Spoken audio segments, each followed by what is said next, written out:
문짝을 달고 또 성벽을 건축하여, 이런 제목으로 느헤미야 강해를 이어가겠습니다. 느헤미야가 믿는 것은 단 한 가지였습니다. 그것은 하늘의 하나님이 우리로 형통케 하시리니, 바로 그것이었습니다. 하나님의 명을 받들어 우리가 그 일을 진행할 때 그 일은 사람이 할지라도 그 모든 것을 형통하게 이루실 분은 바로 하나님 자신이심을 느헤미야는 잘 알고 있었고 그것을 확신하고 있었습니다. 모든 것이 불확실한 오늘을 살아가는 우리들에게도 두말할 필요 없이 이 같은 하나님을 향한 절대적인 믿음이 반드시 필요합니다. 믿음이 없거나 믿음이 연약하게 이를 데 없다면 삶은 언제나 곤고하고 지리밀렬할 수밖에 없고 요란한 굉음을 내지만 전혀 앞으로 나아가지 못하고 제자리에서 공회전만 하는 그런 형국에서 벗어나지 못하게 되는 것입니다. 절대적인 믿음이 절대적인 순종을 낳고 결국 절대적인 하나님의 뜻이 성취되고야만은 결과를 만들어내게 되는 것입니다. 그러하기에 하나님께서는 자기 백성들의 그 각각의 인생 속에서 그들을 하나님을 온전히 신뢰하는 사람으로 만들어가는 것이 하나님의 궁극의 목적이 되는 것입니다. 그렇게 마침내 하나님의 사람들로 훈련하고 세워질 때 그들의 삶 속에서 결코 감출 수 없는, 그가 하나님을 온전히 신뢰하는 사람이라는 것을 마침내 드러내 보여주게 되는 증거가 뚜렷하게 나타나기 시작하는데, 그것이 무엇이겠습니까? 어떤 상황을 만나든지 어떤 일이 생기든지 하나님께 무릎을 꿇는 사람으로, 언제나 기도가 가장 우선이 되는 사람으로 평생을 살아가게 되는 가장 중요한 변화가 하나님의 자녀들에게, 진정한 신자들에게서 일어나게 되는 것이라는 겁니다. 매일 매 순간 하나님을 찾으며 기도한다는 것은 그가 진실되게 하나님을 온전히 신뢰하는 하나님의 자녀로서 지금 자신의 인생의 수레바퀴를 굴려가고 있다는 명백한 증거가 되는 것이고, 그가 진정으로 하나님께 순종하는 겸손한 하나님의 사람이라는 것을 보여주는 감출 수 없는 표지가 됩니다. 그래서 사실 목사가 여러분들에게 기도하십시오라고 이야기할 필요가 없는 것입니다. 진정한 하나님의 사람들은 기도하지 않을 수 없는 사람들로 하나님께서 그들을 반드시 바꾸어 놓기 때문입니다. 그러므로 예수를 믿고 교회를 다니면서도 전혀 기도하지 않거나 지극히 형식적인 기도만으로 일관하는 사람은 참된 하나님의 자녀가 아니거나, 혹은 아직 인생을 지나가는 동안 신자라면 반드시 입학하게 되는 기도학교에서 기도가 무엇인지를 전혀 배운 적이 없는 어린아이 같은 믿음을 가진 자에 불과할 따름입니다. 기도는 누구나 할 수 있지만 깊은 기도 속에서 하나님을 배웠고 절대적인 마음의 평강과 확신을 얻는 것은 기도하는 모든 사람들이 누릴 수 있는 은총이 결코 아닙니다. 잠깐 타의에 의해서 혹은 기복적인 목적으로 기도의 흉내를 낼 수는 있을지 모르겠지만, 누구나 열렬하고 간절하고 그리고 지속적인 끊이지 않는 기도로 하나님을 찾는 것은 쉽지 않은 일이고 누구나가 할 수 있는 일이 아니라는 것입니다. 하나님께서는 그를 진정으로 회심케 하시며 이후 그를 기도의 사람으로 단련하시고 연단하실 때 마침내 그는 기도의 사람으로 언제나 인생의 모든 순간에서 하나님을 찾고 경외하고 사랑하고 신뢰하는 하나님의 자녀로 그의 인생을 살아갈 수가 있는 것입니다. 기도가 없는 신앙은 항상 공허하고 혼란스럽고 언제나 모든 것이 불확실해서 갈대처럼 유혹과 의심에 흔들리게 되고, 가장 큰 문제는 구원과 영생의 확신이 없어서 항상 두려움과 염려와 근심 속에서 살아가게 되며 다 잘 될 것이라는 이런 긍정주의가 신앙이라고 착각하면서 그렇게 인생을 살아가게 된다는 점입니다. 기도의 사람 느헤미야뿐만 아니라 성경에 나오는 하나님께서 사용하신 모든 사람, 하나님의 사람들은 하나같이 기도의 사람들이었습니다. 우리는 그들처럼 기도하지 않고 간절히 하나님을 찾지도 않으면서 그들과 같은 은혜를 얻고자 하고 그들처럼 하나님을 경험하고 싶어 합니다. 그러니 우리 삶에는 하나님께서 함께 하심으로 말미암은 어떤 드라마틱한 일도 일어나지 않는 것입니다. 기도로 준비시키신 하나님의 사람들이 하나님의 일을 어떻게 감당했고 그들이 지도자로서 한 시대의 사명을 맡은 하나님의 종으로 하나님의 일들을 이루어가기 시작할 때 하나님께서 어떻게 그들로 더불어 그 일들을 이루어 가셨는지 이제 우리는 예루살렘의 성벽과 성문이 어떤 과정을 통해서 재건되게 되었는지 그것을 살펴보도록 하겠습니다. 1절과 2절을 보십시오. 그때 대제사장 엘리야십과 그의 형제들인 제사장들이 일어났다. 그리고 그들이 양문을 건축했다. 그들이 그것을 성별했다. 그리고 그들이 그것에 문들을 달았다. 그리고 그들이 그것을 함메야 망대에서부터 하나넬 망대까지 성별했다. 그리고 그 다음으로 여리고 사람이 건축했다. 그리고 그 다음으로 이므리 아들 삭굴이 건축했다. 이렇게 적고 있습니다. 성벽 재건의 첫 삽을 뜬 사람은 제사장, 대제사장 엘리야십과 그리고 그의 형제 제사장들이었습니다. 형제라는 의미는 고륙을 뜻하기보다는 엘리야십처럼 같은 아론의 후손들을 의미하는 것입니다. 엘리야십이라는 이름은 회복시키시는 하나님이라는 뜻입니다. 성벽 재건의 과업에서 가장 먼저 언급된 인물이 엘리야십이라는 대제사장이었다는 것은 느헤미야를 하나님이 예비하신 것만큼이나 극적입니다. 이스라엘 백성들을 다시 회복시키기를 원하시는 하나님이심을 하나님께서는 이 역사적인 과업의 시작에서 엘리야십 대제사장과 그리고 다른 여러 제사장들을 등장시키심으로 이 일이 단순한 성벽 재건의 공사가 아닌 더 큰 영적인 의미가 담겨 있다는 사실을 나타내 보여주고 계십니다. 이 일은 이스라엘 백성들의 영적인 부흥과 회복이 걸린 일이었습니다. 그러하기에 가장 먼저 제사장 그룹이 이 과업의 시작을 감당하고 있었던 것을 보여줍니다. 하나님의 명을 받드는 일에 가장 먼저 제사장 그룹이 일어섰다는 것은 언제든 신앙에 있어서 가장 선봉에 서서 솔선수범을 해야 되는 자들이 바로 영적인 지도자들이라는 것을 보여주는 것입니다. 그들이 먼저 깨어나서 민족을 이끄는 사명을 감당해야 됨을 의미하는 것입니다. 네 발 달린 짐승은 뒤에서 몰아가야 하지만 사람은 앞에서 끌어야 합니다. 그래서 이끄는 자들이 중요합니다. 그들을 뒤에서 보고 사람들이 쫓아 행하게 되기 때문입니다. 여호수아 3장에서 법궤를 메고 범람하는 요단강에 첫 발을 들여놓은 것도 누구였습니까? 제사장들의 몫이었습니다. 믿음으로 가장 선봉에 서서 하나님께서 우리에게 맡기신 일들을 이루어 나아가야 할 자들, 언제나 그렇게 그 일을 책임 있게 성실하게 앞장서서 감당해내야 되는 사람들이 영적인 지도자들입니다. 그러니 그들이 믿음이 없는 자들이거나 하나님의 말씀에 우물쭈물하는 자들, 타락한 자들이라면 어떻게 되겠습니까? 하나님께서는 성벽과 성벽 중수의 그 시작을 그들에게 맡기셨습니다.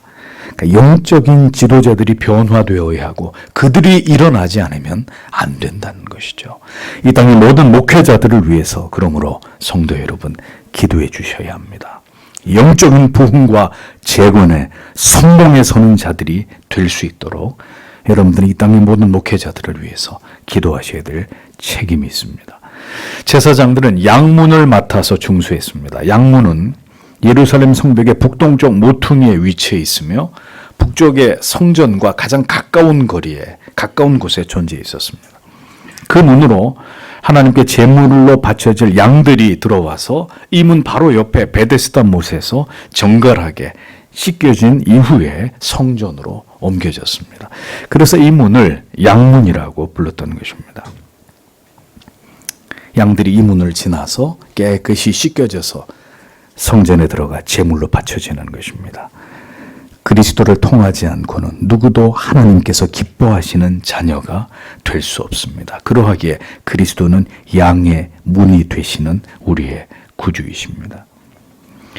대제사장이 비용을 대고 나머지 제사장들은 건축에 투입이 되어서 이 부분의 성벽과 성문을 재건했다고 성경이 기록하고 있습니다.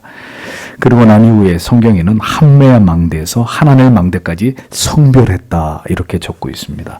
여기서 성별하다라는 말의 의미는 헌납하다, 신성한 것으로 떼어두다 이런 뜻입니다. 자, 성벽과 성문의 건축을 완성했을 때 제사장들은 이것을 하나님께 구별해서 바쳤음을 알 수 있습니다. 이는 성벽과 성문을 재건하는 일이 마치 성전을 건축하는 것처럼 중요한 일이고 하나님께서 명하신 것을 지켜 행함으로 하나님을 향해서 구별하여 드리는 헌신이다라는 점을 나타내 보여주는 것입니다. 아직 성벽 전체가 재건되지 않고 극히 일부분만 재건이 되었지만 앞으로 이스라엘 백성들이 행하는 이 모든 성문과 성벽 재건의 작업은 하나님을 위해 성별된 거룩한 과업이 될 것임을 상징적으로 나타내 보여주고 있었던 것입니다. 어떤 시대이든지 하나님께서 세우신 가치들 가운데 무너진 것을 재건하는 일은 성도가 감당해야 될 매우 중요한 성별된 하나님의 일입니다. 진리의 말씀과 교리에서 벗어나 온갖 그릇된 신앙을 추구함으로 인해서 영적으로 무너져버린 교회들, 이 시대와 이 사회와 국가에 있어서 무너진 정의와 도덕, 그리고 인류 보편적인 윤리와 그 밖의 가치들, 하나님께로부터 벗어난 모든 법과 제도들을 성도는 반드시 다시 개혁하고 재건해야 되는 신적인 부르심과 그 구별된 사명이 우리들에게 있다는 것을 잊어서는 안 됩니다. 누가 동성애로 물들어가는 이 세상을 위해 싸우고 차별금지법 같은 그런 법을 만들어 종교의 자유를 억압하려고 하는 자들과 싸울 것입니까?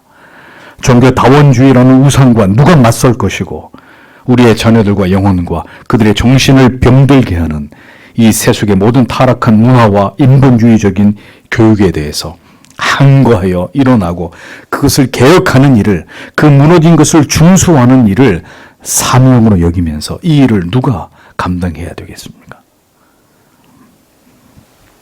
중생은 그리스도인이 아니라면 누가 이런 일들에 관심을 갖겠습니까? 다 자기 먹고 사는 일에 바쁘죠. 그러나 하나님의 백성들은 무너진 것들을, 하나님이 세우셨으나 무너진 것들을 회복시키는 것을 자신의 사명으로 여기면서 그것을 위해 기도하고 그 일을 감당하는 자들이 되어야 합니다. 성도는 그들이 살아가는 시대 속에서 하나님이 보시기에 무너진 모든 거룩한 가치들을 재건하고 회복해야 될 사명을 가진 자들입니다. 우리가 그 일을 하나님을 신앙하는 것과 별개로 여겨서는 안 되고 그 시대의 느헤미야와 유다 백성들이 성벽을 재건하면서 이것을 하나님 앞에 성별하여 바쳤듯이 우리가 살아가는 시대와 우리가 있는 곳에서 모든 무너진 하나님의 법을 다시 새롭게 세워나가고 그 가치를 지켜나가는 일 또한 역시 성별된 하나님의 백성들이 감당해야 될 시대적인 소명과 사명이라는 것을 잊지 말아야 합니다. 다른 문과 달리 이 문을 그렇게 성별한 또 다른 이유는 이 문으로 하나님께 제사를 드릴 구별된 제물들이 드나들었기 때문입니다. 성전에서 제물로 바쳐질 제물들이 출입하는 문이었기 때문에 이 양문은 다른 문들과 달리 그 용도가 거룩하게 구별되었던 것을 볼 수 있습니다. 함메야 망대와 하나넬 망대까지의 구간은 양문의 서쪽으로 이어진 성벽으로부터 어문까지 이어지는 부분이었습니다. 대제사장들과 제사장들이 건축한 부분은 이렇게 그들이 주로 활동하는 성전과 매우 가까운 곳을 담당한 것을 볼 수 있는 것입니다. 제사장들에 이어서 이 부분의 공사에 투입된 사람들은 여리고 사람들이었고 이어 그 다음 부분은 이므리의 아들 삭굴이 건축을 했다고 기록을 하고 있습니다. 여기서 삭굴은 아마도 족장이 아니었을까 추측이 되는데 이곳 외에 다른 어떤 곳에도 이 삭굴이라는 이름이 언급되어 있지 않는 그런 인물입니다. 비록 성경에서 비중 있게 많은 분량으로 기록된 인물은 아니지만 삭굴은 그의 생애 속에서 예루살렘의 성벽과 성문의 한 부분을 재건한 사람으로 그 이름이 이렇게 분명하게 성경에 기록되어 있습니다. 모두가 아브라함처럼 모세와 다윗처럼 사도 바울처럼 쓰임을 받을 수는 없습니다. 우리를 어떻게 사용하실 것인가의 문제는 모두 하나님의 주권에 달려있는 것입니다. 성경에서 단 한 줄만 기록되어 있다 할지라도 그는 분명히 하나님께서 명하신 사명을 감당한 사람으로 그 이름이 기록되어 있는 것입니다. 그러나 하나님은 그들 모두를 기억해 주시는 분이십니다. 우리가 이 땅에서 주를 위해 대단한 일을 하지 못했다 하더라도 우리를 사용하시고자 하시는 그곳에서 비록 작은 일이라도 그 일에 충성을 다한 모든 하나님의 자녀들을 하나님은 기억하시는 분이십니다. 크게 쓰시든 작게 쓰시든 오래 쓰임을 받든 잠깐 쓰임을 받든 많은 일을 맡기시든 아니면 적은 일을 감당해야 하시든 중요한 것은 우리가 하나님의 뜻에 따라 충성을 다하며 주께 쓰임받는 인생을 한 시대 속에서 살았다라는 사실입니다. 여러분은 지금 하나님의 영광을 위해서 그리고 교회와 지체들을 섬기는 일을 위해서 쓰임을 받고 계십니까? 우리의 인생의 소중한 시간들이 지금 무엇을 위해서 쓰여지고 있는지를 깊이 생각해 보셔야 합니다. 제사장들로부터 시작된 성벽 재건 공사가 이제 본격적으로 진행되고 있는 것을 볼 수 있습니다. 3절에서 5절을 보겠습니다. 그리고 하스나의 아들들이 어문을 건축했다. 그들이 그것에 들보를 놓았다. 그리고 그들이 그것의 문들, 그것의 자물쇠들, 그리고 그것의 빗장들을 달았다. 그리고 그 다음으로 하코스의 아들 우리아의 아들 무레못이 견고하게 했다. 그리고 그 다음으로 무세사벨의 아들 베레기야의 무슬람이 견고하게 했다. 그리고 그 다음으로 바나의 아들 사독이 견고하게 했다. 그리고 그 다음으로 드고아 사람들이 견고하게 했다. 그러나 그들의 귀족들은 그들의 목을 그들의 주들의 일에 들어가게 하지 않았다. 이렇게 직역이 됩니다. 성벽과 성문을 수축한 자들이 이어서 계속 소개되고 있습니다. 어문을 담당한 자들은 하스나의 자손들이라고 기록되어 있습니다. 어문은 예루살렘의 중요한 출입구 가운데 하나로 그 이름이 어문인 이유는 갈릴리 사람들이나 수리아 사람들이 생선을 파는 어시장으로 통하는 그 문이 바로 이 문이었기 때문입니다. 이 문으로 드나들면서 생선을 사기도 하고 팔기도 했기 때문에 이렇게 어문이라고 이름이 붙여지는 것입니다. 하스나의 자손들이 이 어문의 들보를 얹고 문짝과 자물쇠와 빗장을 달았다.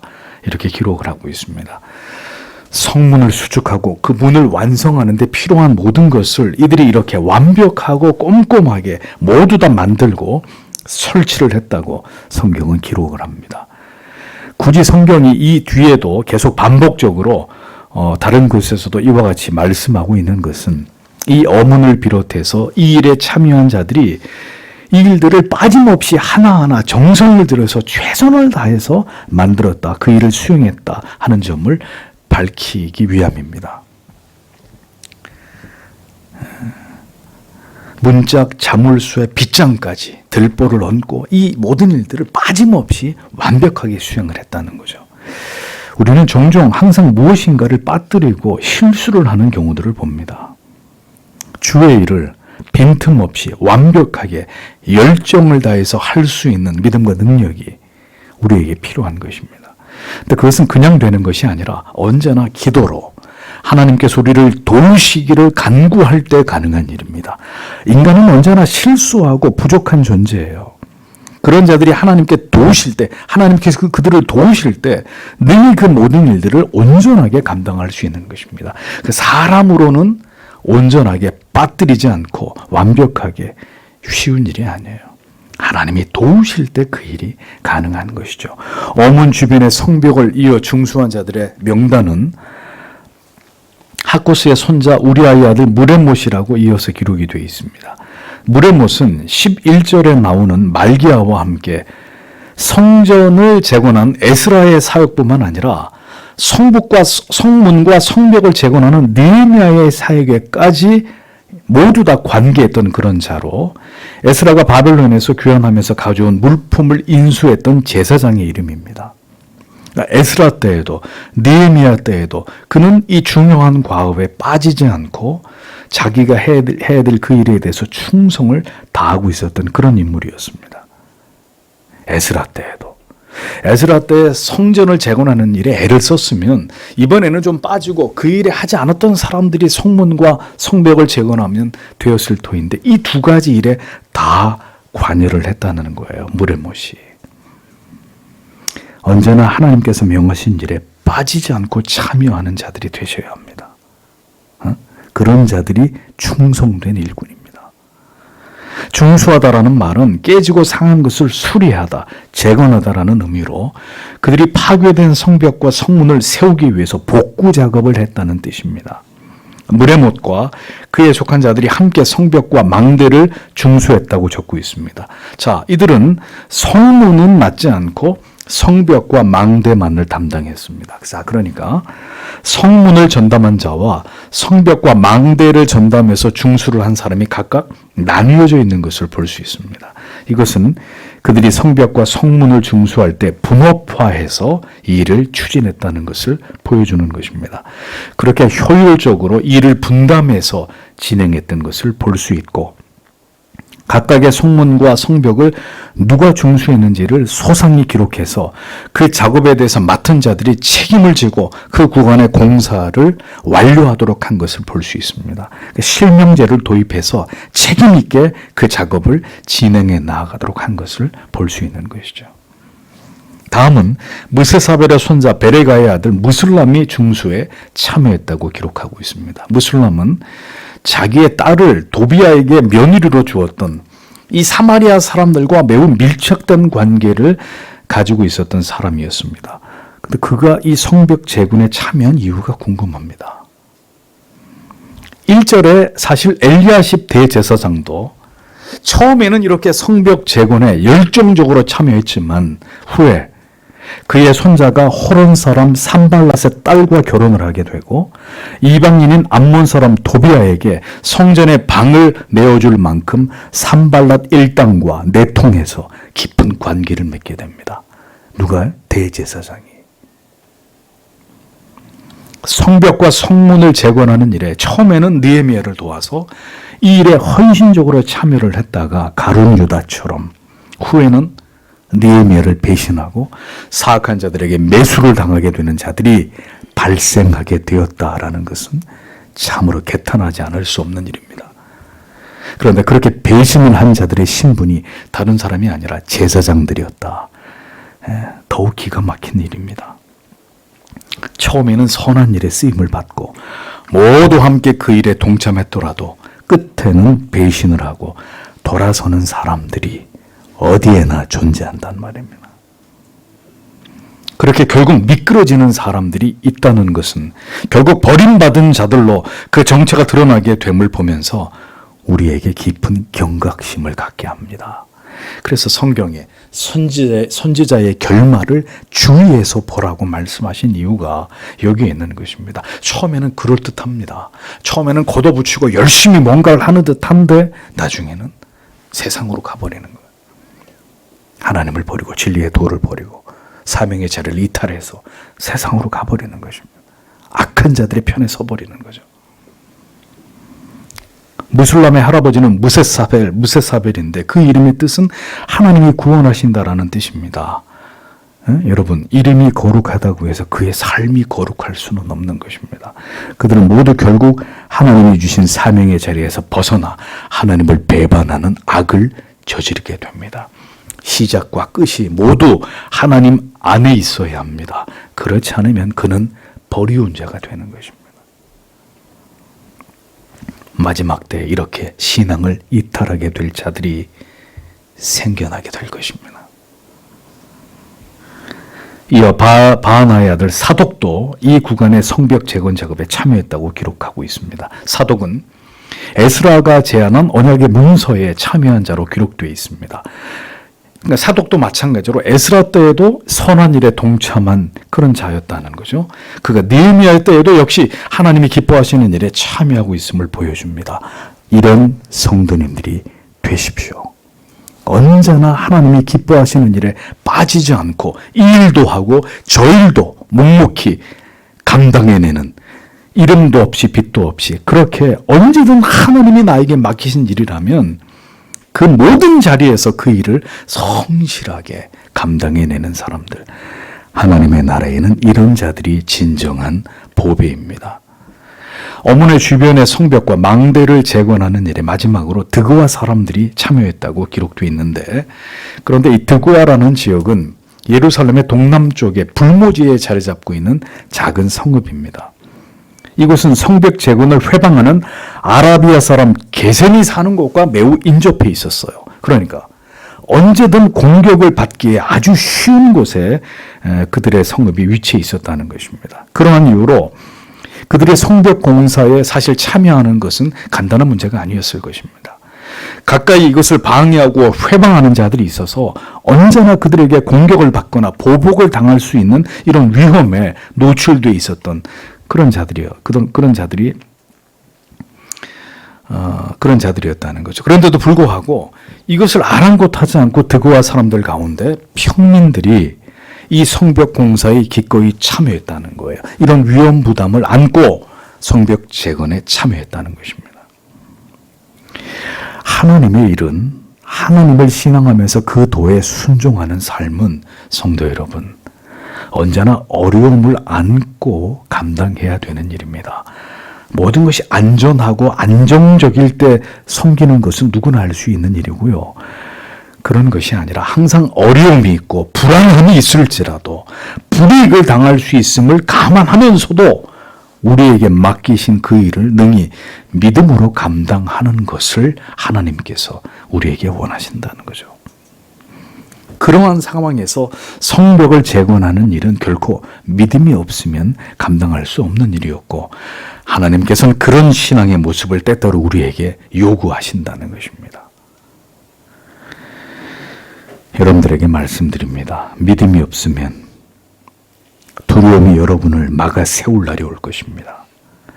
더 이상 한 걸음도 앞으로 더 나아가지 못하게 여러분들의 발을 붙잡는 날이 기어이 오게 될 것입니다. 그러니 믿음을 주시기를, 더 큰 믿음을 주시기를 기도하시고, 믿음 얻기를, 은혜 주시기를 사모하는 자리를 굳게 지키는 여러분들이 되셔야 하는 것입니다. 드그와의 모든 평민들은 그 어려움 속에서도 성벽 재건의 일들을 최선을 다해 감당했지만 문제는 드그와의 귀족들입니다.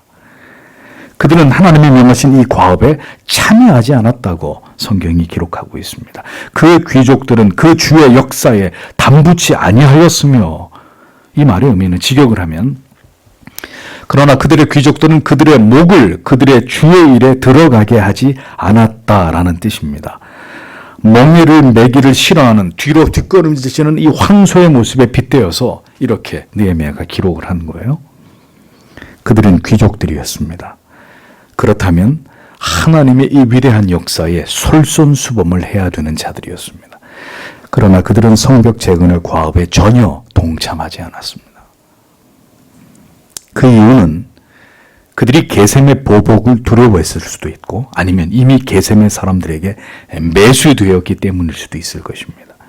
아니면 그들은 부와 권력을 가진 자들이기에 이 모든 것을 잃어버리는 것을 두려워했기 때문일 수도 있을 것입니다. 가진 것이 많으면 잃을 것이 많기 때문에 두렵습니다. 그 두려움은 하나님께서 기뻐하시는 일을 행하는 것을 언제나 주저하게 만든단 말입니다. 하나님보다 더 사랑하는 대상이 있으면 결국 하나님께서 원하시는 삶을 살 수도, 하나님이 주신 사명을 감당할 수도 없다는 것을 잊어버리지 마십시오. 그러하기에 언제나 주저하고 뒤로 물러가고 자신들이 행해야 될 그 책임을 회피하게 되는 것입니다. 하나님께서 기뻐하시는 일에 언제나 적극 동참하는 자들만 있었던 것이 아니었다는 것을 성경은 기록하고 있습니다. 기쁨으로 열정적으로 맡은 일을 완벽하게 기꺼이 감당하는 자들이 있는가 하면 자기들이 가진 것을 잃어버리게 될 것을 걱정하거나 혹은 다른 뜻을 가진 배반자들이 그 안에 섞여 있어서 언제나 사명과 충성의 자리를 거부하고 회피하는 사람들이 있었다는 것입니다. 그러한 부류의 성도가 포함되지 않기를 바랍니다. 하나님께서 원하시는 일에 언제나 선봉에 서서 그 모든 일들을 열정적으로 완벽하게 수행하는 이런 하나님의 사람들이 되십시오. 배신하여 돌아서거나 물러나 방관하는 자들이 되지 마십시오. 그것은 결코 하나님이 기뻐하시는 참된 신앙의 모습이 아니라는 것입니다. 6절에서 9절을 보겠습니다. 그리고 옛 성문을 바사의 아들 요야다와 무소드야의 아들 무슬람이 견고하게 했다. 그들이 그것에 들보를 놓았다. 그리고 그들이 그것의 문들과 그것의 자물쇠들과 그것의 빗장들을 달았다. 그리고 그 다음으로 기본 사람 물라다와 메로노시 야돈이 견고하게 했다. 기본과 미스바 사람들은 강의 건너편의 통치자의 보좌에 이렇게 기록이 되어 있습니다. 자, 그 다음엔 옛문입니다. 옛문이라는 말은 아마도 예루살렘 성에서 가장 오래된 문이었기 때문에 그렇게 붙여진 이름으로 보입니다. 스가랴서에서는 이 문을 첫 문이라고 기록하고 있기 때문이죠. 이들이 맡은 성벽 수축의 구간은 600m 정도가 되는 긴 구간이었습니다. 600m. 언제나 자신의 힘만큼만 일하는 사람이 있고 그 힘에 지나도록 일하는 사람이 있습니다.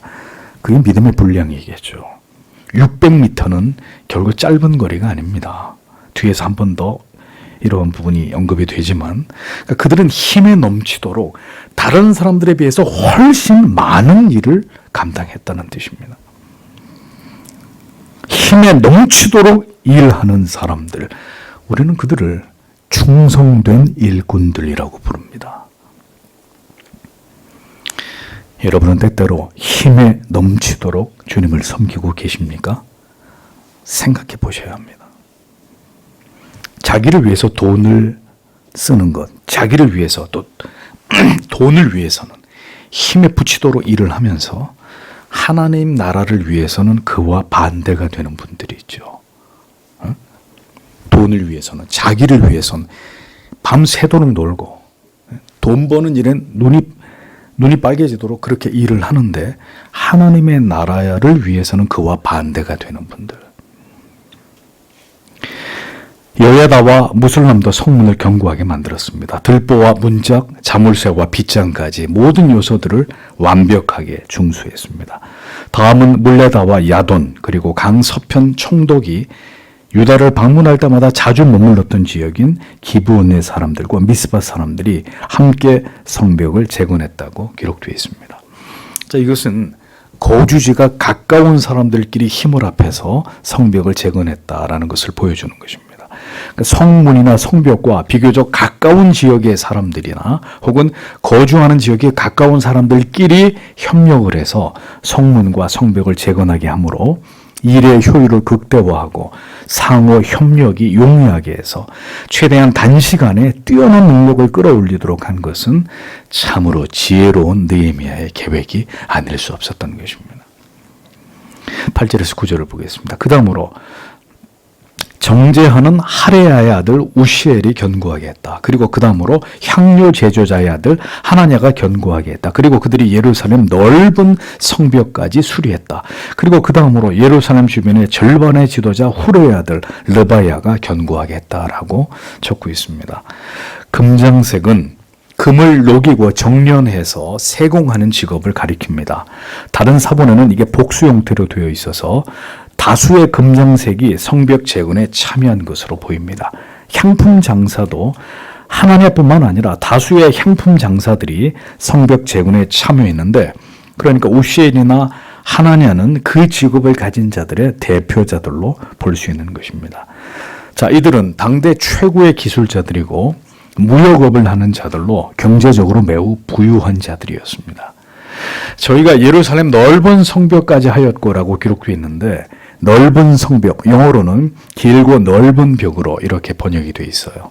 길고 넓은 벽. 그러니까 경제적으로 여유가 있었던 그들이 상대적으로 더 길고 더 넓은 지역의 성벽을 재건했다는 것입니다. 더 많은 물질을 내놓고 물질뿐만 아니라 그들의 몸까지 성벽 재건에 중수하는 일에 기꺼이 헌신을 했습니다. 돈을 많이 버는 사람들에게 시간은 생명이고 또 많은 돈을 내놓기는 해도 자기 육체로 노동을 감당하는 일은 꺼려지는 일임에도 이들은 기꺼이 성벽 재건에 누구보다 많은 물질과 시간과 육체를 동원해서 이 일을 감당하는 것을 볼 수 있습니다. 그들은 전혀 특권의식을 갖지 않았습니다. 이는 그들이 하나님을 경외하는 자들이었고 그 물질의 주인이 누구인지를 분명히 알고 있었던 자들이었다는 것을 보여주는 것입니다. 더 많은 것을 받은 자들은 그것을 더 많이 주를 위해 내놓아 하나님의 뜻을 이루는 일에 헌신하는 것이 마땅한 일입니다. 더 많은 책임을 감당하고 더 많이 섬길 수 있는 물질이라는 은사를 주신 하나님의 뜻이고 그러한 은사를 받은 자들이 기꺼이 감당해야 될 사명과 책임이라는 것을 우리는 이 말씀을 통해서 깨닫게 됩니다. 다음에 중수에 참여한 자는 르바야인데 그는 예루살렘 지방의 절반을 다스리는 자 후르의 아들이라고 했습니다. 한글에는 예루살렘의 절반을 다스리는 자로 표기되어 있는데 원문에는 예루살렘 주변의 절반이라고 기록이 되어 있어요. 그러니까 예루살렘의 변두리 지역의 절반을 다스리는 수령의 신분이었다는 것을 알 수 있죠. 후르는 그러니까 그 이방 지역의 지도자였는데 그의 아들을 통해서 하나님께서 예루살렘 성벽 재건에 동참하도록 하셨다는 것입니다. 그러니까 성벽 재건의 사명은 이스라엘 백성들뿐만 아니라 이방인들까지 참여한 사역이었다는 거죠. 예루살렘은 이렇게 이방인들에게도 문이 열려 있었습니다. 이스라엘을 통해서 결국 열방과 열국을 하나님께로 돌아오게 하기를 하나님께서 원하셨고 이스라엘은 이 복음이 온 세계에 전파되기 위한 통로로 쓰임을 받은 것이죠. 예루살렘의 변두리 지역을 통치하는 지도자의 아들까지도 성벽 재건에 참여했다는 것은 모든 자들이 하나님의 거룩한 역사에 참여할 자격이 있고 하나님을 섬기는 일에 있어서 빈부나 사회적 지위나 출신 지역은 전혀 문제될 것이 없음을 우리는 느헤미야의 성벽 재건 사업에 동참한 그 구성원들의 면면을 통해서 발견하게 되는 것입니다. 하나님께서 이루시는 일은 이렇게 모든 종류의 사람들, 모든 직업들을 망라해서 그들 모두를 통해서 행하시는 사역이라는 것을 알 수 있습니다. 누구든지 느헤미야처럼 지도자가 되어서 이러한 과업을 감당한다면 이렇게 다른 점이 많은 사람들을 하나가 되게 해서 하나의 목적을 이루어 나가는 일이 결코 쉬운 일이 아닐 것입니다. 그러나 하나님께서 하시는 일이기에 이처럼 제각각 모든 것이 다 다른 사람들의 조합이라고 할지라도 그들 모두가 성벽과 성문을 재건하는 이 한 가지의 목적 아래서 하나가 되어서 그 일을 행할 수 있었던 것입니다. 그 모든 일의 배후에 하나님이 계셨기 때문에 하나님께서 역사하실 때 이런 일들이 일어납니다. 나라와 민족을 뛰어넘어 하나 되어서 하나님이 원하시는 그 뜻을 이루어 나가게 하십니다. 그러니까 그것이 가능함을 보여주는 곳이 어디예요? 교회란 말입니다. 교회. 모든 것이 다 다른 사람들이 모여서 각자의 생각과 주장을 펼치는 것이 아니라 하나님의 뜻에 한 마음이 되어서 일사불란하게 하나님의 뜻을 이루어 나아가는 그것이 가능한 곳이 바로 하나님이 통치하고 다스리시는 교회란 말입니다. 하나님께서 그렇게 다시 교회를 재건하시는 일에 모든 사람들을 여러분을 사용해 주시기를 기도해야 합니다. 정치인도 경제인도 교육가들도 모든 사람들이 일어나서 이 일의 중요성을 알아 동참하고 그 마음이 모아져서 다시 하나님의 교회가 이 나라가 하나님께서 기뻐하시는 뜻을 향해 진행되어 나아가기를 우리는 기도해야 되는 것입니다. 10절과 12절을 보겠습니다. 그리고 그 다음으로 하루밥의 아들 여다야가 견고하게 했다. 그리고 그의 집의 맞은편을, 그리고 그 다음으로 하삼레아의 아들 핫두스가 견고하게 했다. 두 번째 부분을 하림의 아들 말기야와 마함모압의 아들 핫숲이 견고하게 했다. 그리고 화덕들의 망대를, 그리고 그 다음으로 예루살렘 주변의 절반의 지도자 할로에스의 아들 살룸과 그의 딸들이 견고하게 했다라고 적고 있습니다. 계속 성벽 재건에 참여한 자가 기록되어 있는데 여다야와 핫두스의 이름이 기록되어 있습니다. 그런데 여다야는 자기 집과 마주대한 곳을 중수했다고 기록되어 있습니다. 한글 성경에는 여다야가 자기 집과 마주한 곳만 중수한 것처럼 기록되어 있는데 원문에는 9절에서 이어지는 다음 부분과 자기 집과 마주한 곳까지를 모두 재건한 것으로 설명을 하고 있습니다. 그러니까 더 넓은 지역도 중수하였지만 그 가운데 자기 집과 마주한 부분을 자기가 감당해서 재건한 것으로 성경은 기록하고 있습니다. 자, 이러한 점을 밝힌 이유는 성벽 재건에 참여한 자들이 대부분이 자기의 집과 가까운 구간의 성벽을 재건했다는 사실을 보여주기 위함입니다. 그러니까 가장 합리적이고 가장 효율적으로 작업을 하기 위해서 이러한 방법이 가장 적합했을 것이라는 거죠.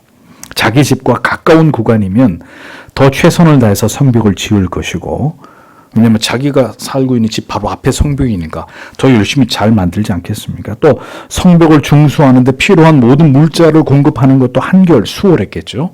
집하고 가까웠으니까. 하림과 바핫 모압은 모두 스룹바벨과 함께 1차로 귀환한 사람들로 그 가족들의 조상으로 보입니다. 이들의 자손들인 말기야와 핫숲은 한 부분과 그리고 그것에 추가해서 풀무망대까지 중수했다고 성경을 기록합니다. 핫숲은 23절에서 자기의 집 근처를 중수하는 데도 참여를 한 것을 볼 수 있습니다. 그러니까 이미 자기들이 맡은 구역의 축성을 끝내고 이어 다른 작업까지 배정을 받았는데 그것이 풀무망대로 여겨지는 거죠. 풀무망대는 성의 서쪽을 방어하기 위해서 만들어진 망대인데 이 풀무라고 번역된 원문의 의미는 화덕입니다. 그러니까 이 성벽 망대 근처에서 자주 빵을 구웠던지 아니면 불을 피워서 어떤 신호를 보내는 데 사용했는지 이게 정확하지는 않지만 이 화덕망대까지 두 사람은 다른 사람에 비해서 배나 더 수고를 했다는 거죠. 자기 집 앞에 있는 성벽도 재건하고 따로 이 화덕망대도 이 사람들이 중수를 했다는 거죠. 오늘 이 본문에 여러 사람들이 배나 더 열심히 일을 합니다. 자기 일만이 아니라 다른 일들까지 가세해서 느헤미야 때만 일한 게 아니라 에스라 때까지. 사도 바울은 빌립보서 2장 4절에서 성도를 돌아보며 섬기는 일에 대해서 다음과 같이 말하죠. 각각 자기 일을 돌아볼 뿐더러 또한 각각 다른 사람의 일을 돌아보아 나의 기쁨을 충만케 하라. 성도 여러분, 충성스러운 성도는, 신실한 하나님의 자녀는 자기의 일만 돌아보는 사람이 아닙니다. 내 일만 잘하면 그만인 사람이 아니라 타인의 일까지, 다른 지체들의 삶까지를 돌아보는 사람이에요. 그러니까 대부분은 자기의 삶에만 신경을 쓰고 자기에게 주어진 것만을 생각할 때 두 배로 누군가의 일까지 하는 사람이 있어야 자기의 것도 하지 못할 만큼 어렵거나 사정이 있는 사람들의 몫을 대신하지 않겠습니까? 누군가? 교회는 하나님의 일을 함에 있어서는 언제나 두 배로 다른 지체들보다 더 많이 내가 그것을 감당하고자 하는 열정과 사랑과 섬김의 마음을 가진 일꾼들이 필요합니다. 말기야와 핫숲 같은 이런 성도가 있어야 넉넉하게 하나님의 일들이 이루어집니다. 빈틈이 메워지고 힘을 잃은 자들을 대신할 수 있습니다. 성도 여러분, 그런 성도가 되십시오. 여러분의 가정과 직장과 교회에서 그렇게 주님을 섬기는 열정적인 주의 일꾼들이 되시기를 축복합니다. 예루살렘 성벽과 성문을 재건하는 일에는 이렇게 힘이 넘치도록 충성을 다한 사람들의 이야기가 기록되어 있습니다. 주의 일을, 맡기신 사명을 어떻게 감당해야 되는지를 우리들에게 잘 보여주고 있는 것이죠. 게으르고 나태한 일꾼, 언제나 자기 일만 생각하는 일꾼은 하나님의 사람이 아닙니다. 충성스러운 하나님의 종들이 되십시오. 그것이 영광스럽고 명예로운 성도의 삶입니다. 이 구간의 중수에 이어 참여한 자들이 있습니다. 여기서도 역시 예루살렘의 변두리의 한 부분을 다스렸던 신분과 이름이 소개되는데 바로 할로에스의 아들 살룸과 그리고 그 딸들이었습니다. 지도자 신분의 할로에스, 그는 역시 이방인이었음에도 불구하고 예루살렘 성벽 중건 작업에 자기 아들뿐만 아니라 딸들까지 이 일에 참여를 시킨 것을 볼 수 있습니다. 성벽을 재건하는 육체적으로 힘든 일에 예루살렘 주변 지역을 다스리던 지도자의 자녀들이 동원이 되었다는 것은 참으로 이례적인 일입니다. 할로에스라는 사람이 이방인인데도 불구하고 그가 하나님을 얼마나 경외하고 하나님이 명하신 그 과업을 이루는 일을 얼마나 중요하게 여겼던 열정적인 인물이었는지를 보여주는 방증이 되는 것이죠. 자기뿐만 아니라 자기 아들들 그리고 딸들까지 이 일에 순종함으로 동원이 되었다는 것은 그 자녀들 역시 아버지의 명을 잘 따르는 매우 그의 가정이 모범적인 가정이었다는 것을 보여주는 대목입니다. 아들뿐만 아니라 딸들까지 이 일에 참여시킨 것은 그만큼 예루살렘 성벽이 재건되는 일이 반드시 참여하지 않을 수 없는 매우 중요한 일과 의미를 담고 있다고 그가 믿었기 때문이라는 거예요. 그러니까 남자들처럼 힘을 쓸 수 없는 연약한 여성들인 딸들까지도 기꺼이 그 일에 참여시킨 것을 볼 수 있는 것이죠. 하나님을 기쁘시게 하는 일에 예외가 어디 있습니까? 누가 그 같은 일에 예외가 되고 그런 일에 제외를 시킨단 말입니까? 하나님이 기뻐하시는 일이 기뻐하시는 그 일에 온 가족들, 자기의 자녀들까지 모두 동원했던 이 할로에스를 보십시오. 우리에게 많은 것을 교훈하고 있지 않습니까? 우리 아들들과 딸들은 주일에 어디에 있습니까? 그들은 지금 무엇을 숭배하고 있고 하나님을 외면한 채로 어떤 인생을 살아가고 있는 것입니까? 여러분의 가족 모두가 하나님을 경외하고 하나님을 기쁘시게 하는 일에 하나가 되어야 합니다. 그런 여러분의 성도의 가정이 되기를 소망하고 기도드립니다. 13절에서 15절을 보겠습니다. 골짜기의 성문을 한원과 산화에 거주하는 자들이 견고하게 했다. 그들이 그것을 건축했다. 그리고 그들이 그것의 문들, 그것의 자물쇠들, 그리고 그것의 빗장들을 달았다. 그리고 쓰레기 더미의 성문까지 성벽의 1000규빗을, 그리고 쓰레기 더미의 문을 베라게렘 지방의 지도자 레갑의 아들 말기야가 견고하게 했다. 그가 그것을 건축했다. 그리고 그가 그것의 문들, 그것의 자물쇠들, 그리고 그것의 빗장들을 달았다. 그리고 셈의 문을 미스바 지방의 지도자 고로세의 아들 살룬이 견고하게 했다. 그가 그것을 건축했다. 그리고 그가 그것의 지붕을 덮었다. 그리고 그들이 그것의 문들, 그것의 자물쇠들, 그리고 그것의 빗장들을 달았다. 그리고 왕의 정원에 셀라 연못의 성벽과 다윗의 성으로부터 내려오는 계단들까지 이렇게 기록이 되어 있습니다.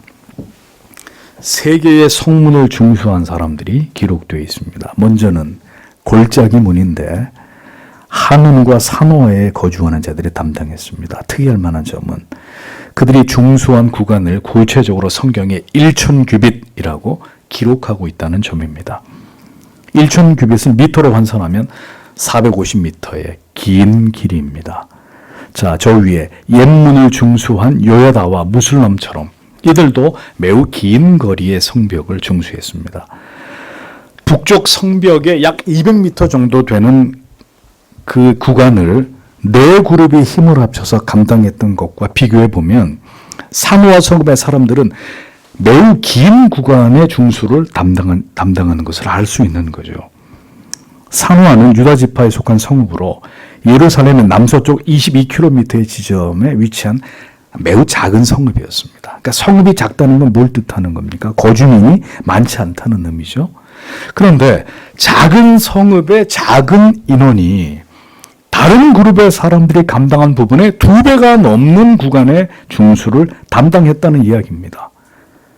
자, 이것은 둘 중에 하나입니다. 다른 구간에 비해서 성벽의 훼손의 정도가 심하지 않았기 때문에 그들이 담당한 구간이 상대적으로 길었든지 아니면 산호와 주민들의 그 성실과 열심이 하나님을 향한 그 마음이 탁월했음을 보여주는 것이죠. 그런데 이 골짜기 문은 느헤미야가 예루살렘에 도착하고 3일이 지나서 답사를 한 지역이었습니다. 그러니까 느헤미야가 특별히 이 지역을 답사를 했다는 것은 이 구간의 성벽이 심하게 훼손됐을 가능성이 대단히 높다는 것입니다. 그렇다면 산호와 주민들은 비록 작은 성읍에 살고 있는 고주민의 수도 다른 지역에 비해 많지 않은 자들이었지만 그들은 자기들의 집에서 상당히 떨어진 지역에, 다른 그룹들은 집 맞은편이나 집과 비교적 가까운 부분의 성벽 구간을 공사했다면 이들은 자기들 집에서 상당히 떨어진 지역에, 그것도 다른 사람들의 중소한 범위의 2배가 넘는 지역을 그들이 커버했다는 겁니다. 작은 능력으로도 큰 일을 해낼 수 있는 것은 단 한 가지의 이유 때문입니다. 그것은 남다른 사명감과 그 사명감에서 비롯되는 열정, 그리고 그 열정에서 비롯된 하나님을 향한 충성심이 그것입니다. 자, 이거 누가 지금 돈을 주는 거예요? 성벽 지었다고 해서 거기에 더 많이 일하면 더 많은 사례를 주는 일입니까? 아니잖아요. 자원에서 하는 일이잖아요. 더 하나님을 사랑하고 더 많이 지체들을 사랑함으로 더 많이 충성하고 헌신하고 싶을 때 더 많은 일들을 자원해서 기꺼이 감당하는 것입니다. 하나님께서는 종종 그렇게 대단한 일을 할 수 없는 열악한 조건을 가진 자들을 통해서 다른 사람들이 쉽게 해낼 수 없는 일들을 해내도록 하십니다. 그것이 하나님이 일하시는 방법이기 때문입니다. 그것이 하나님께서 약한 자들을 사용하셔서 강한 자들을 부끄럽게 하시고 없는 자들을 통해서 있는 자들을 수치스럽게 하시며 무지한 자들을 통해서 지식을 가졌다고 여기는 자들을 겸손하게 하시는 방법입니다. 많은 것을 받은 사람들, 이를테면 금장색이나 향품을 파는 사업가들, 그들도 더 많은 일을 해야 되지만 귀족이면서도 이 거룩한 일에 참여하지 않은 자들과 달리 작은 성읍에 작은 인원으로도 다른 사람들보다 배나 더 많이 일한 자들이 하나님의 사람들 가운데 항상 존재한다는 거예요. 충성스러운 하나님을 뜨겁게 사랑하는 사람들이 반드시 있단 말이죠. 하숲처럼 2배로 일하는 사람들, 자기가 해야 하는 일을 다 감당하고 타인이 해야 할 일까지 손을 걷어붙이고 기꺼이 일하는 사람들, 우리가 부러워해야 된다면 바로 이와 같이 하나님께 넘치는 열정과 성실함으로 쓰임을 받은 사람들입니다. 동일한 인생을 살면서 어떤 사람은 다른 사람의 2배의 일을 하고 하나님의 부름을 받게 되는 사람들이 있고, 어떤 사람은 자기에게 주어진 일조차도, 자기 인생조차도 올바로 살지 못하고 허비하다가 부끄러움과 후회 속에 인생의 마지막을 맞이하게 되는 사람도 있을 것입니다. 여러분은 어떤 하나님의 종이 되어야겠습니까? 교회를 위해, 그리스도를 위해 어떤 재직과 어떤 성도님들이 되셔야겠습니까? 우리에게 충성하는 삶을 감당할 수 있는 은혜를 부어주시기를, 그래서 우리는 오늘도 하나님 앞에 기도하지 않으면 안 되는 것입니다. 다음은 분문입니다. 이 성문은 예루살렘의 최남단에 위치한 문으로, 이 성문은 흰놈의 골짜기로 통하는 문입니다. 그러니까 성읍에서 나오는 모든 쓰레기와 그리고 희생 제물에서 나오는 배설물들 모두 이 문을 통해서 법 바깥으로 버려졌습니다. 이 구간의 중수를 맡은 사람은 말기야였습니다. 그는 베닷게렘이라는 성읍을 다스리는 레갑의 아들이라고 기록되어 있습니다. 베닷게렘은 예루살em에서 남쪽으로 5km 떨어진 성읍인데, 그런데 그 지역을 다스리는 수령의 아들이 예루살렘의 성문 가운데 가장 더러운 지역의 성문을 중수했다고 성경이 기록하고 있습니다. 가장 지저분하고 악취가 진동하는 지역을 한 성읍의 수령의 아들이 담당을 했다는 것은 참으로 이 시대처럼 유력한 권력자들의 자식들이 온갖 특혜를 누리는 것과는 비교가 되는 노블레스 오블리주를 실천하는 아름다운 모습이 아닐 수 없습니다.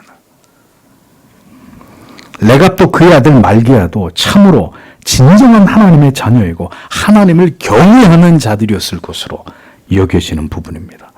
하나님을 경외하고 사랑하는 자들이기에 그들은 예루살렘의 모든 성문 가운데 분문을 중수하는 일을 말없이 수행했습니다. 아니 왜 하필이면 이 문이요? 이 냄새나고 더러운 왜 하필이면 나한테 이 문을 지금 중수하라고 나한테 주는 것이요? 성경 어디에도 불평하거나 그것을 거절한 적이 없습니다. 모두가 꺼릴 수 있고 피하고 싶은 그 일을 그런데 그가 감당했던 것입니다. 군대 가기 전엔 전혀 그런 일을 해본 적이 없었던 아들이 휴가 나와서 하는 얘기가 군대에서 병기가 막히면은 언제나 그걸 자기가 뚫는다는 거예요. 그게 자기가 언제나 그걸 자원해서 한대요. 그래서 내가 훈련을 제대로 받고 있구나 이렇게 생각을 했습니다.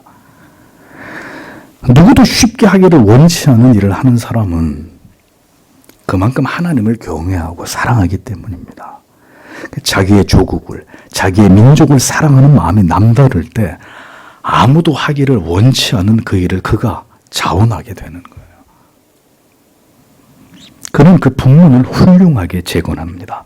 문을 세우고 문짝을 달고 뭐 분문이라 그래서 대충 만든 게 아니라 다른 문들처럼 자물쇠와 빗장까지 다 만들어서 그 문을 중수합니다. 참으로 아름다운 모습입니다.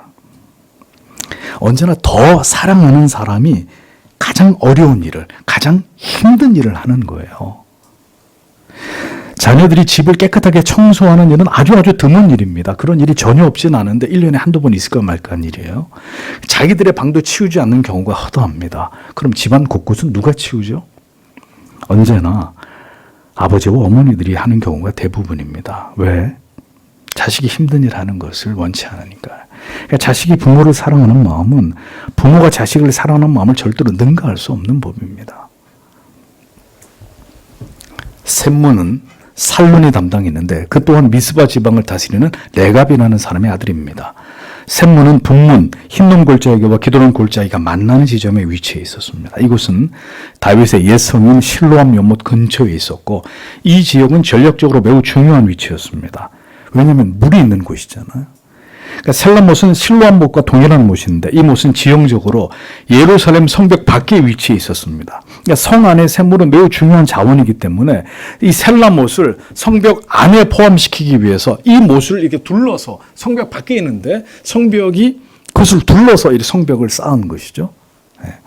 왕의 동산은 기드론 골짜기와 흰놈 골짜기가 만나는 곳에 위치해 있었습니다.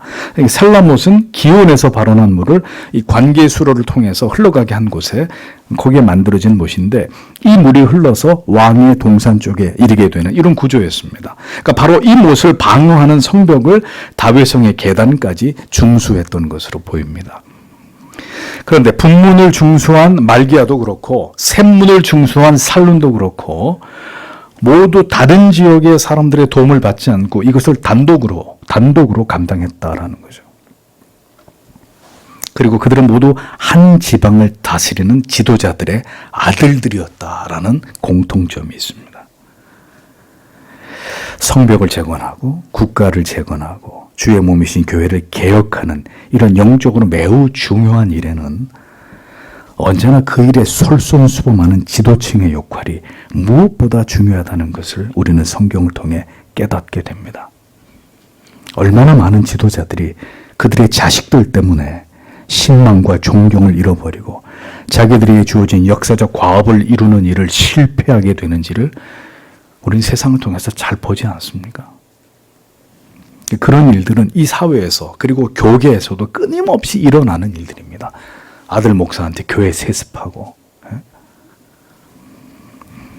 성벽과 성문을 재건하고 중수하는 일을 시작하게 되자 우리는 놀라운 사실을 발견하게 됩니다.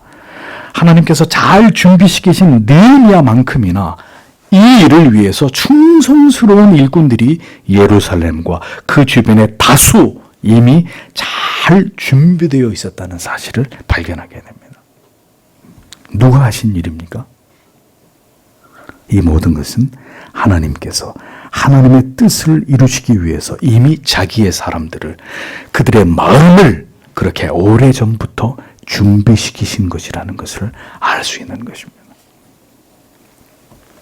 하나같이 열정과 성실함으로, 물론 예외도 있었지만 대부분의 유다 사람들은 열정과 성실함으로 성문과 성벽을 재건하는 일에 최선을 다해서 힘에 지나도록 이 일에 수종을 드는 하나님의 백성들의 아름다운 모습을 이 성벽 재건의 과업을 감당하는 과정 속에서 잘 드러내 보여주고 있습니다. 그러니 성도 여러분, 하나님이 하실 때 하나님의 은혜를 부어주시고 그 사명감을 고취시키실 때 이런 놀라운 일들이 일어나는 것입니다. 그러니까 이게 하나님이 하실 때 이 모든 것이 이렇게 은혜스럽게 일어나는데 종종 교회가 인간의 방법을 취하는 것입니다. 그게 뭐예요? 헌금 많이 한 사람 주보에다가 내주고, 예배당 짓는데 건축공무 얼마 낸 사람 교회가 이렇게 칭찬하고 그런 분들 직분에 세우고. 자, 그렇게 하면 가시적으로 어떤 결과가 나오긴 해요. 그렇게 사람들을 높이고 칭찬해주고 공치사하면 사람들은 그것에 동기를 부여받아서 더 열심히 주님을 위한다고는 하는 그 일에 최선을 다하겠죠. 그런데 누가 영광을 받는 거예요? 그 일을 누가 하는 겁니까? 사람이 한 거예요. 사람이 재주를 부려서. 그러니 그 일을 다 해놓고 어떻게 되죠? 교회가 시험에 들고, 사람들이 교회를 떠나고, 이런 일들이 벌어지지 않습니까? 하나님에 의해서 되어진 것이 아니라 사람들의 비율을 맞추고 그들을 통해서 사람의 생각대로 일을 하게 됐기 때문에 그런 결과들을 피할 수 없는 것입니다. 그러나 여기서 보십시오.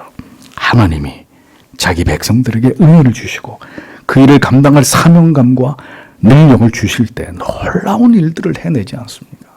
누구 하나 다른 말을 하지 않고 하나님께서 마치 이때를 위해 준비하셨다고 믿어줄 수밖에 없는 사람들이 손을 걷어붙이고 이 모든 일들을 기꺼이 감당해 나아간 것을 봅니다. 느헤미야가 예루살렘에 오기 전에는 어떤 일도 일어나지 않았습니다.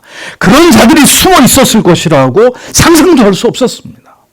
그런데 하나님이 느헤미야로 하여금 기도하게 하시고 그에게 사명을 주시고 그를 예루살렘에 보내어 이 일을 시작하게 되자 마치 기다렸다는 듯이 준비된 하나님의 사람들이 곳곳에서 일어나서 이 일에 기쁨으로 자원하는 마음으로 힘에 지나도록 이 일에 참여하고 있는 것을 봅니다.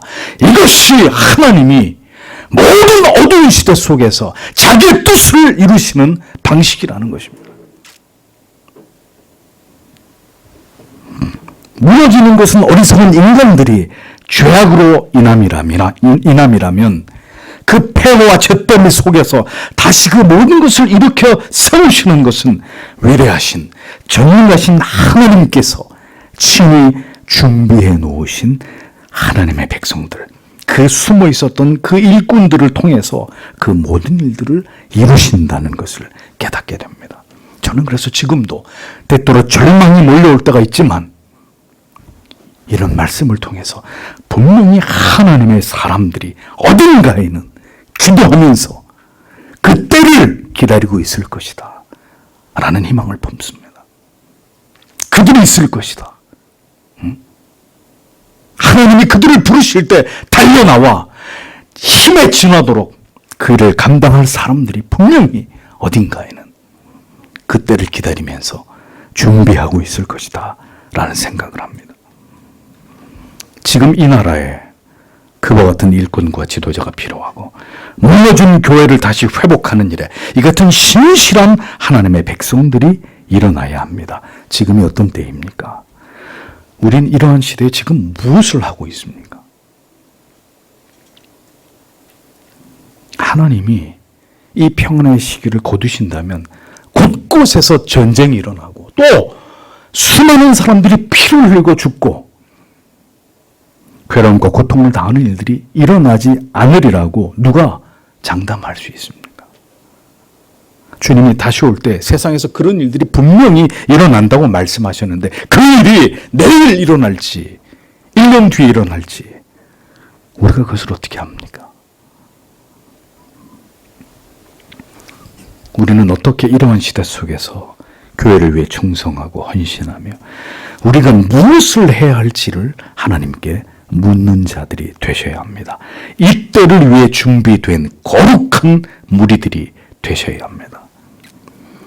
모두 자기에게 주어진 사명을 최선을 다해서 감당하며 무너진 성벽과 성문을 재건해 나아가는 이 아름다운 그림을 하나님께서 우리를 통해서 우리가 살아가는 시대 가운데서도 이루어 주시기를 우리는 기도해야 할 것입니다.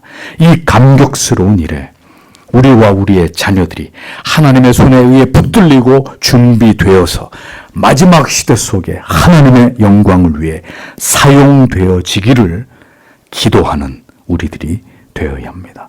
하나님께서 그 같은 사명을 우리들에게 보이시고 조용히 준비해 나아가시는 일들을 우리의 생애 속에서, 우리의 자녀들의 생애 속에서, 이 자리에 있는 이 젊은이들 안에서 이루어 가시기를 간절히 소원합니다. 하나님, 우리를 사용해 주십시오. 제가 여기에 있습니다.